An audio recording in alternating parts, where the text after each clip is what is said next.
said King of the Jews. However, when he spoke, surprisingly, the same word freedom came into him. He said, "Father, forgive them, for they do not know what they are doing," which I hope you will soon hear it really means freedom. What is it and why do we need forgiveness? What I am saying is that forgiveness gives us freedom, and a freedom in a much higher sense than any political freedom. Let me explain, since this topic of forgiveness has been on my mind lately, and it is one of those topics that so soon as you think you have understood it, you realize that there is more to this topic than you think. I guess it all starts in Genesis 2 verse 16, where God told Adam in the Garden of Eden, and we all know this, that from every tree in the garden you may eat freely, but of the tree of the knowledge of good and evil, do not. You will eat of it, for the day you eat of it you will surely die, and you know what happened. Eve tempts Adam and they end up being expelled from the Garden of Eden. But let's go back a little bit here to the phrase, but of the tree of the knowledge of good and evil, you shall not eat of it, because that is the phrase I want to focus on, because this is the same phrase Satan picked up Eve, when he said, "They will surely not die, for God knows that in the day that they eat of it, then their eyes will be opened, and they will be like gods, knowing good and evil." God's there with a little g. 748.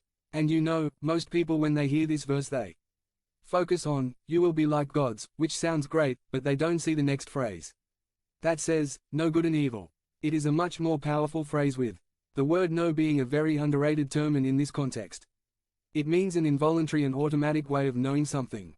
Its true meaning in the original Hebrew is used to extend it to our subconscious mind, which means that our subconscious makes decisions for us and sometimes against us, and reacts in a much more dramatic so that we can be at peace within ourselves.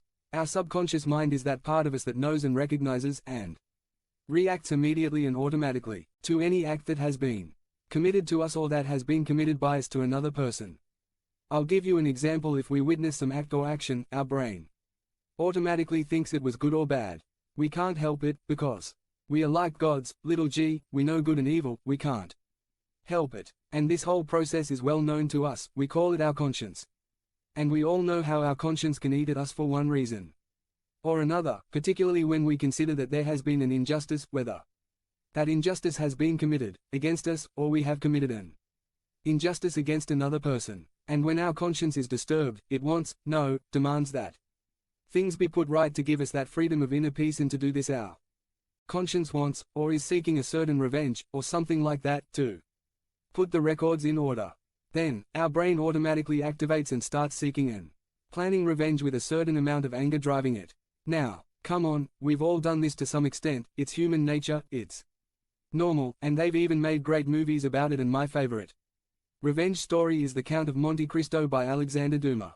I'm sure you know that. Think about it, how many movies have you seen and where the main theme is someone taking revenge for some kind of injustice?